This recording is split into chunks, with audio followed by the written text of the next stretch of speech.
This is your nightly roundup of sports, stories of adaptability, and stories that should be trending but quite frankly aren't.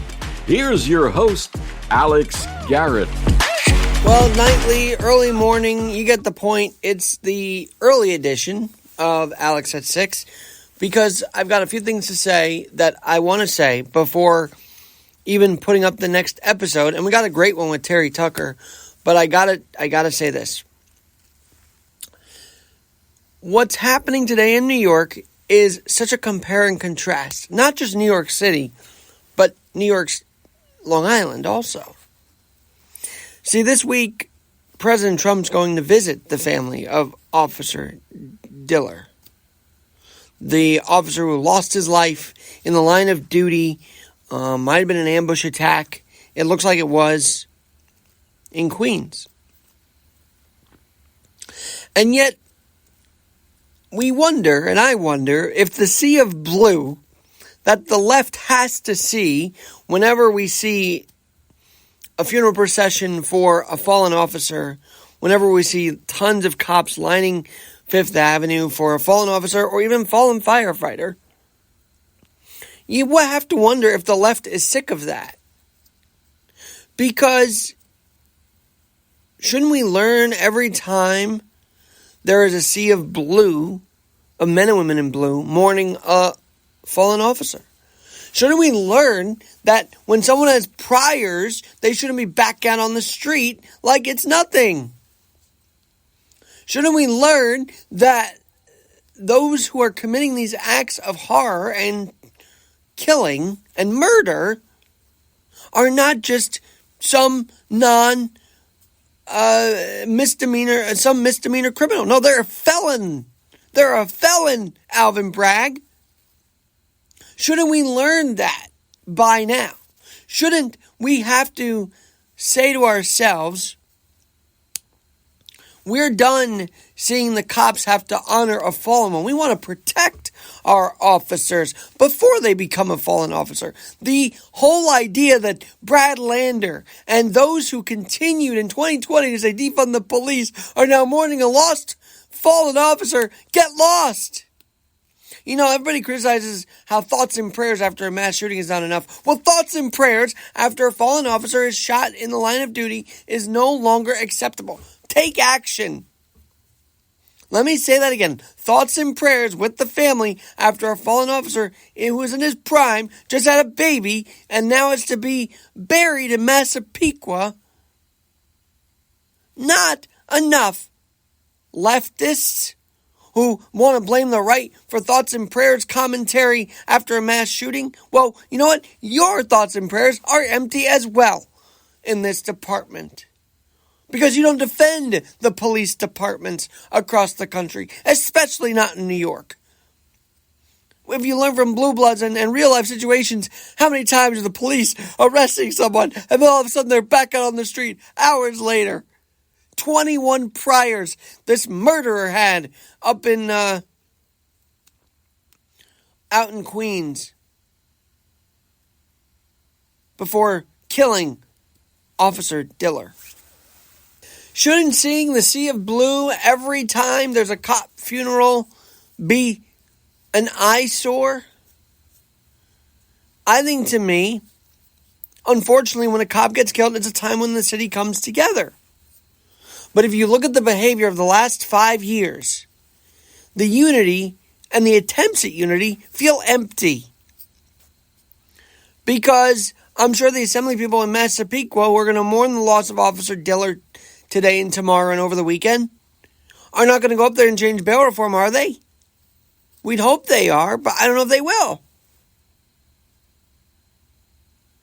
We should continue to progress away from the radical bail reform and have it revised. This in and out nonsense is hurting us. And now you see another attack in the subway system at Columbus Circle last night. What is the world coming to where this is acceptable and then back on the street they go? and shouldn't be. And my thought today at Alex at 6 is these people, before they're assembly members, before they're senators of the United States, before they're anything else, they're people. Just like Officer Dillon was a person who got killed in the line of duty wearing the badge of honor. He's a family man. Probably put his family first. Put his city above his safety, and that is heroic. But he shouldn't have to fight these battles that should be fought before these priors are already released on the streets. And then secondly today, and so where's Joe Biden today, by the way? He's not at the Massapequa funeral home where they're honoring Jonathan Diller and they're having the wake, which President Trump will be attending. No! He figures Lizzo is more important than a fallen officer, Jonathan Diller. And that's sad to me, because you know who was there 10 years ago? When officers Ramos and Lou had to be buried, because right on the heels of Mayor de Blasio saying how the community needs to come together with the police, all of a sudden, these two are ambushed in broad daylight and shot and killed Ramos and Lou. But I will give credit. President Biden was there 10 years ago. Where is he now? He went to the funeral and spoke 10 years ago. Where is he now? He's really putting Lizzo over a fallen officer. That's the message I'm getting and the message he's sending today in New York City. And that's why President Trump is doing what he's doing to, show his support for law enforcement. And what did I tell you? I told you on the last Road to 270 that law enforcement support will be a deciding factor in the 2024 election. President Trump knows that, and I'm sure Biden knows that, but he can't support law enforcement because his far leftist voters wouldn't even vote for him. If we're at the middle of the road, he wants his far left vote. Isn't that sickening? Isn't that sickening? That Lizzo comes before Officer Diller? 10 years ago, you were there for the families of Ramos and Lou. What happened, Joe Biden? What happened? And then I want to cover this before we get to our guests later today. I want to say, how the hell does a cargo ship that already had accidents prior to the Baltimore Francis Scott Key Bridge collapse, the container ship and cargo ship that struck the Francis Key Bridge in Baltimore early Tuesday, and the good thing is there was a Mayday alert, so it looked like the cars that went into the waters in the Baltimore harbor were not occupied. Thank God that Mayday went out. So I can't fault the operators here. But I will tell you, if taxpayers are supposed to pay this, then taxpayers should also see to it that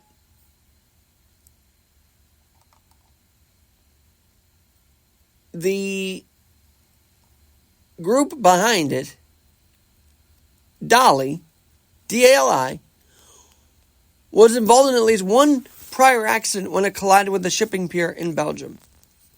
The 2016 incident occurred as the Dali was leaving port in Antwerp and struck a loading pier made of stone. Hey, you know what's funny? When crane operators have an accident, somehow they're back at it sometimes. Their inspections don't always pass, and then they do pass somehow.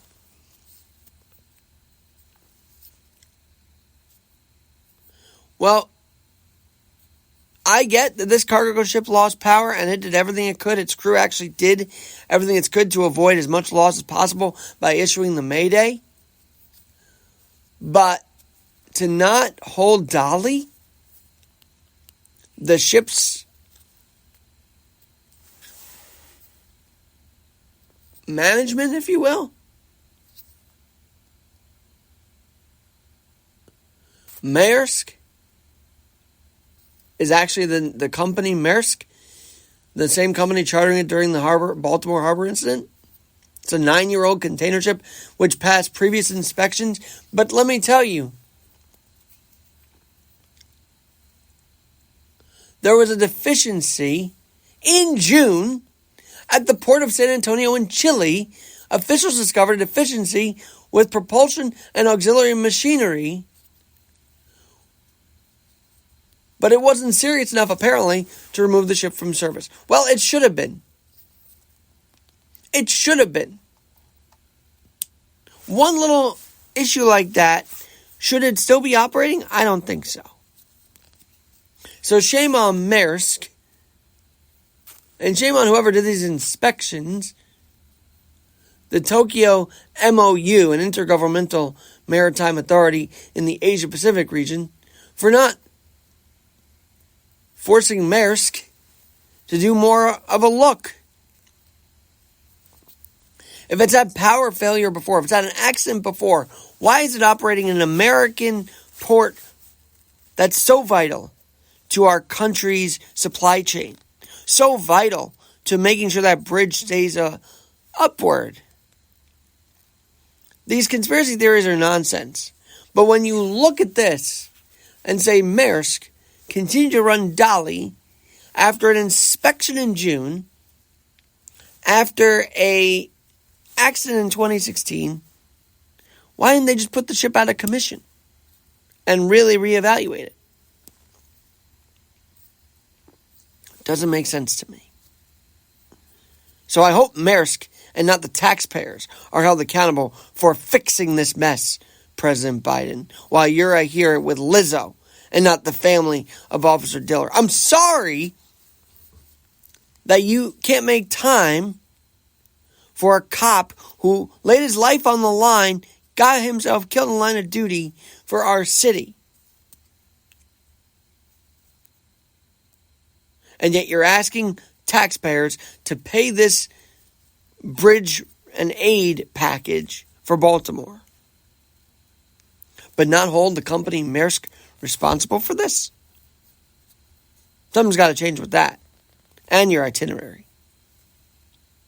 All right, Terry Tucker and maybe Jeff Murdoch today and tomorrow here on the Alex Garrett Podcast Network. But this has been my Alex at 6.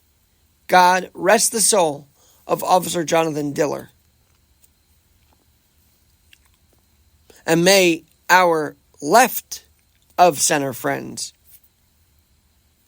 remember that their barrel reform is the reason why our cops are going into retirement or losing their life in the line of duty. Nothing's good has come out of that bail reform. So it's a bail deform. That's my Alex at 6.